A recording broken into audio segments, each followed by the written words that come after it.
નમસ્કાર મિત્રો, સમાચારો વિસ્તારથી જાણીએ એ પહેલાં અત્યારની હેડલાઇન્સ ઉપર નજર નાખીએ. તુર્કીની સંસદમાં મારામારી, જુઓ આ ચિત્ર. પૂર્વ મુખ્યમંત્રી વિજયભાઈ રૂપાણી પીએમ મોદીને મળ્યા. આ વિસ્તારોમાં ભારે વરસાદનો રાઉન્ડ બાકી છે. અંબાલાલ પટેલની આવી છે નવી આગાહી. ગઈકાલે એના દિવસે ભારત પાકિસ્તાન સરહદની ઘોષણા કરવામાં આવી હતી. ખેડૂતો માટે સરકારે જાહેર કરી છે માર્ગદર્શિકા. આ પ્રેમ 1000 ગોળથી વધુ છે તે વિનેશ ફોગાટે જણાવ્યું છે.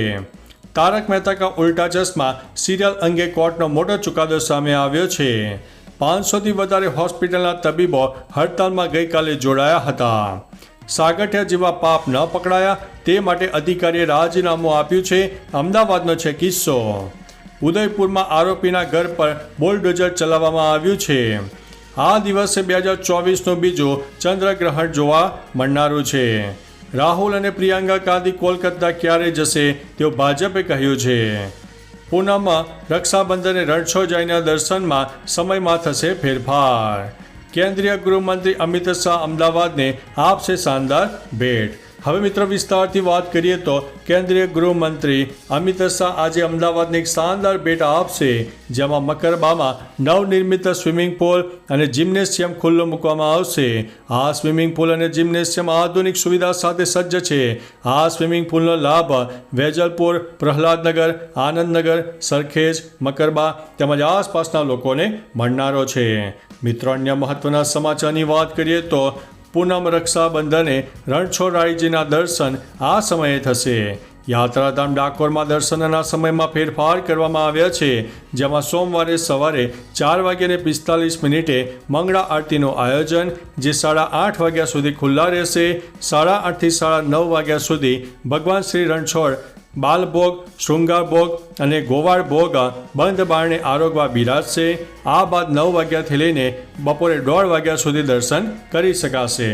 મિત્રો, અન્ય મહત્વના સમાચારની વાત કરીએ તો રાહુલ અને પ્રિયંકા ગાંધી કોલકાતા ક્યારે જશે તેવું ભાજપે જણાવ્યું છે. કોલકાતાની આરજી કર મેડિકલ કોલેજમાં તાલીમાર્થી મહિલા ડોક્ટર સાથે થયેલા રેપ અને હત્યાને લઈને ભાજપે આકરા સવાલો પૂછ્યા છે. ભાજપ નેતા સંબિત પાત્રાએ કહ્યું છે કે મમતા બેનર્જી અને તેમની સરકાર અપરાધીઓને બચાવવાનો પ્રયાસ કરી રહી છે, પરંતુ અમે પીડિતોને અન્યાય અપાવીને રહીશું. તો આ તરફ કોંગ્રેસ પર પ્રહાર કરતા સંબિત પાત્રાએ કહ્યું છે કે રાહુલ ગાંધી અને પ્રિયંકા ગાંધી કોલકાતા ક્યારે જશે, અને આ રીતે અત્યારે રાજકારણમાં પોતપોતાનો ગરમાવો પણ જોવા મળ્યો છે.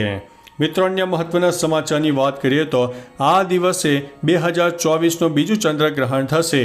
વર્ષ 2024નું બીજું ચંદ્રગ્રહણ 17-18 સપ્ટેમ્બરે થશે. ચંદ્રગ્રહણ પૂર્ણ ચંદ્ર એટલે કે પૂનમના દિવસે થાય છે.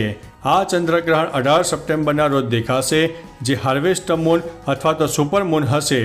એક રિપોર્ટ અનુસાર આ ચંદ્રગ્રહણ યુરોપ, એશિયાના મોટાભાગના ભાગો, આફ્રિકા, ઉત્તર અને દક્ષિણ અમેરિકા, પેસિફિક, એટલાન્ટિક, હિન્દ મહાસાગર અને એન્ટાર્કટિકામાં દેખાશે. તે 18 સપ્ટેમ્બરે સવારે 6:11 શરૂ થશે. મિત્રો, અન્ય મહત્વના સમાચારની વાત કરીએ તો ઉદયપુરમાં આરોપીના ઘર પર બુલડોઝર ચલાવવામાં આવ્યું છે. રાજસ્થાનના ઉદયપુરમાં 10મા ધોરણના એક વિદ્યાર્થીએ બીજા વિદ્યાર્થીને છરી મારી હતી. ત્યારબાદ ઉદયપુરમાં સાંપ્રદાયિક તણાવ ઊભો થયો હતો.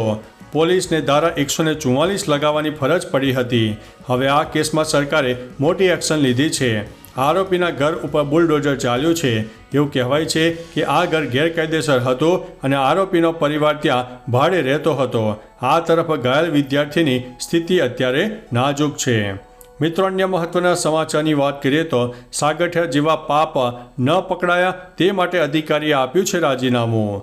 અમદાવાદમાં એક અધિકારીના રાજીનામાએ ભડકો કર્યો છે. ભડકો એટલે કે રાજીનામાનું કારણ કંઈક અલગ છે. 1-2 પદાધિકારીઓએ તેમની સાથે ખરાબ વર્તન કર્યું છે.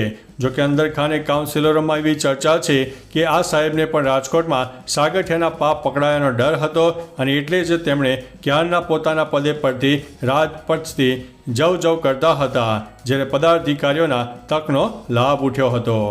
મિત્રો, અન્ય મહત્વના સમાચારની વાત કરીએ તો 500થી વધારે હોસ્પિટલના તબીબો હડતાલમાં જોડાયા હતા. કોલકાતામાં ડોક્ટર ઉપર દુષ્કર્મ અને હત્યાનો વિરોધ દેશભરમાં કરવામાં આવી રહ્યો છે. ત્યારે અમદાવાદના તબીબોએ પણ હડતાલ પર ઉતર્યા હતા. અમદાવાદની 27 નામાંકિત હોસ્પિટલ તબીબો કામકાજથી અળગા રહ્યા હતા. કોર્પોરેટ તેમજ ખાનગી 500 જેટલી હોસ્પિટલના તબીબોએ હડતાલ કરી હતી. 15,000થી વધુ ઓપીડી બંધ રહેતા દર્દીઓને હાલાકીનો સામનો કરવો પડ્યો હતો. મિત્રો, અન્ય મહત્વના સમાચારની વાત કરીએ તો તારક મહેતા કા ઉલ્ટા ચશ્માના નિર્માતાઓએ દિલ્હી હાઈકોર્ટમાં અરજી કરી હતી કે એવી યુટ્યુબ ચેનલ અને સોશિયલ મીડિયા એકાઉન્ટ સામે પગલાં લેવાની માંગ કરી હતી કે જેઓ તેમના વિડીયો અને ડાયલોગનો ઉપયોગ કરતા હતા. હવે કોર્ટે તેમની તરફેણમાં નિર્ણય આપતા આ વસ્તુને ઇન્ટેલેક્ચ્યુઅલ રાઇટ્સનું ઉલ્લંઘન ગણાવ્યું છે. કોર્ટે કહ્યું છે કે હવે નિર્માતા સિવાય કોઈ પણ આના શોના કન્ટેન્ટનો ઉપયોગ નહીં કરે અને કરશે તો કાર્યવાહી કરવામાં આવશે. મિત્રો, અન્ય મહત્વના સમાચારની વાત કરીએ તો આ પ્રેમ 1000 ગોલ્ડથી પણ વધુ છે તેવું વિનેશ ફોગાટે જણાવ્યું છે. ભારતીય મહિલા રેસલર વિનેશ ફોગાટ પેરિસથી દિલ્હી પરત ફરી છે, જ્યાં એરપોર્ટ ઉપર તેમનું ભવ્ય સ્વાગત થયું છે. ત્યારબાદ તે પોતાના ઘરે જવા માટે નીકળ્યા હતા. હવે તેમણે ગોલ્ડ મેડલની વાત કરી છે. વિનેશે કહ્યું છે કે મને જે પ્રેમ અને સન્માન મળ્યો છે તે 1000થી વધુ ગોલ્ડ મેડલ છે. વિનેશે કહ્યું છે કે તેમણે મને ગોલ્ડ મેડલ નથી આપ્યો, પરંતુ અહીં લોકોએ મને આપી દીધો છે. મને જે પ્રેમ અને સન્માન મળ્યો છે તે 1000 ગોલ્ડ મેડલથી પણ વધુ છે. મિત્રો, અન્ય મહત્વના સમાચારની વાત કરીએ તો ખેડૂતો માટે સરકારે જાહેર કરી છે માર્ગદર્શિકા. ડાંગરની ખેતી કરનારા ખેડૂતો માટે ગુજરાત સરકારે 2 દિવસ પહેલાં 78મો સ્વાતંત્ર્ય દિવસ હતો અને તે જ સમયે ભારત અને પાકિસ્તાન વચ્ચે સરહદની ઘોષણાને 78 વર્ષ પૂરા થયા હતા. 17 ઓગસ્ટ 1947ની બપોરે પાર્ટીશન કમિશનના અધ્યક્ષ સર સિરિલ રેડક્લિફે ભારત પાકિસ્તાનની સરહદ એટલે કે વિભાજનની રેખાની જાહેરાત કરી હતી. ઉલ્લેખનીય છે કે સર સિરિલ રેડક્લિફે પહેલાં ક્યારે ભારત નહોતા આવ્યા કે નહોતું ક્યારે તેમણે આવું સરહદનું કામ કર્યું. મિત્રો, અન્ય મહત્વના સમાચારની વાત કરીએ તો ગઈકાલના દિવસે થઈ હતી ભારત પાકિસ્તાન સરહદની ઘોષણા. 2 દિવસ પહેલાં એટલે કે 78મો સ્વાતંત્ર્ય દિવસ હતો, તેમજ ભારત અને પાકિસ્તાન વચ્ચે સરહદની ઘોષણા થઈ હતી. તેને 78 વર્ષ પૂરા થયા છે. 17 ઓગસ્ટ 1947ની બપોરે પાર્ટીશન કમિશનના અધ્યક્ષ સર સિરિલ રેડક્લિફે ભારત પાકિસ્તાનની સરહદની એટલે કે વિભાજનની રેખાની જાહેરાત કરી હતી. ઉલ્લેખનીય છે કે સર સિરિલ રેડક્લિફે પહેલાં ક્યારે ભારત નહોતા આવ્યા કે નહોતું ક્યારે તેમણે આવું સરહદનું કામ કર્યું. મિત્રો, અન્ય મહત્વના સમાચારની વાત કરીએ તો આ વિસ્તારોમાં ભારે વરસાદનો રાઉન્ડ બાકી છે. અંબાલાલ પટેલની આગાહી સામે આવી છે. હવામાન નિષ્ણાત અંબાલાલ પટેલે ફરીથી વરસાદની આગાહી કરી છે. તેમણે જણાવ્યું છે કે 17થી 22 ઓગસ્ટ દરમિયાન ગુજરાતમાં હળવાથી મધ્યમ વરસાદ પડી શકે છે. અમદાવાદ અને ગાંધીનગરમાં 17થી 22 દરમિયાન હળવો વરસાદ થવાની સંભાવના છે. તો બીજી બાજુ બનાસકાંઠાના દાંતા, અંબાજી અને અરવલ્લીના શામળાજી વિસ્તારમાં ભારે વરસાદ થઈ શકે છે. મહેસાણા અને પાટણમાં પણ 1 ઇંચની આસપાસ વરસાદ થઈ શકે છે. મિત્રો, અન્ય મહત્વના સમાચારની વાત કરીએ તો પૂર્વ મુખ્યમંત્રી વિજયભાઈ રૂપાણી પીએમ મોદીને મળ્યા છે. ગુજરાત રાજ્યના પૂર્વ મુખ્યમંત્રી વિજયભાઈ રૂપાણી વડાપ્રધાન નરેન્દ્રભાઈ મોદીને મળવા માટે દિલ્હી ગયા હતા, જ્યાં તેઓ પીએમ સાથે મળીને ઘણા મુદ્દાઓ પર ચર્ચા કરવામાં આવી હતી. જોકે એક તસવીર હાલ સોશિયલ મીડિયામાં વાયરલ થઈ રહી છે, જેમાં પીએમ મોદી અને વિજય રૂપાણી ચર્ચાઓ કરતા જોવા મળી રહ્યા છે. મિત્રો, અન્ય મહત્વના સમાચારની વાત કરીએ તો તુર્કીની સંસદમાં મારામારી.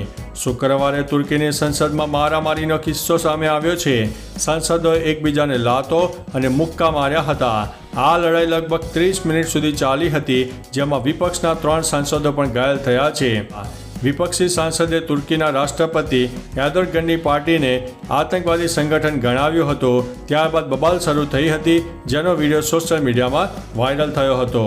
તો ચાલો મિત્રો, ફરીથી દેશ અને દુનિયાના સુપરફાસ્ટ સમાચાર લઈને મળતા રહીશો. ત્યાં સુધી અમને રજા આપશો. નમસ્તે.